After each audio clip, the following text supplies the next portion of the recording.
जनसत्ता दल पार्टी जिंदाबाद जिंदाबाद जिंदाबाद। रघुराज प्रताप सिंह राजा भैया जिंदाबाद जिंदाबाद। गोपाल भैया जिंदाबाद जिंदाबाद जिंदाबाद। उषा त्रिपाठी जिंदाबाद जिंदाबाद जिंदाबाद। शिव कुमार तिवारी भगवान जिंदाबाद जिंदाबाद जिंदाबाद। कुंडा की जनता जिंदाबाद जिंदाबाद जिंदाबाद। सर्व समाज का हित जनसत्ता में निहित नगर पंचायत कुंडा से अध्यक्ष पद हेतु श्रीमती उषा त्रिपाठी जी का प्यारा चुनाव चिन्ह है आरी। शिव कुमार तिवारी भगवान जी का प्यारा चुनाव निशान है आरी। मेरे भाइयों याद रखिएगा, आरी वाले निशान पे बटन दबाना है। आरी वाले चुनाव चिन्ह पे अपना बहुमूल्य मत देकर श्रीमती उषा त्रिपाठी शिव कुमार तिवारी भगवान जी को भारी मतों से विजयी बनाए।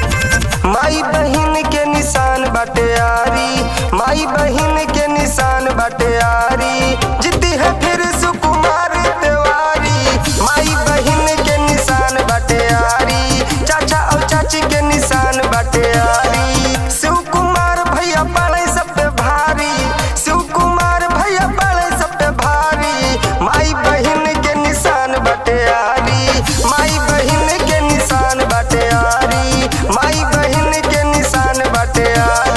ना धर्म की बात करेंगे ना जात की बात करेंगे, हम इंसान हैं भाइयों, सिर्फ विकास की बात करेंगे। ये कहना है शिव कुमार तिवारी भगवान जी का, श्रीमती उषा त्रिपाठी जी का। आप सभी का चुनाव निशान है आरी आरी आरी आरी सब पे भारी।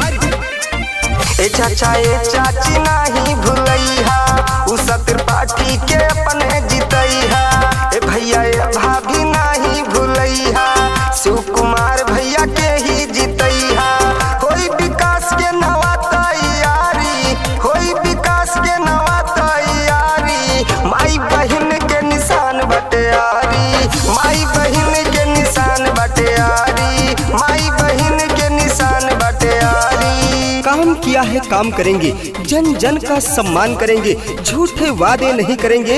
ये कहना है नगर पंचायत कुंडा से अध्यक्ष पद की महिला उम्मीदवार श्रीमती उषा त्रिपाठी शिव कुमार तिवारी भगवान जी का। मेरे भाइयों याद रखिएगा, अपना एक एक कीमती वोट सिर्फ चुनाव चिन्ह आरी पे ही देना है और अपने कुंडा में लगातार विकास ही विकास कराना है। चुनाव चिन्ह है आरी आरी आरी।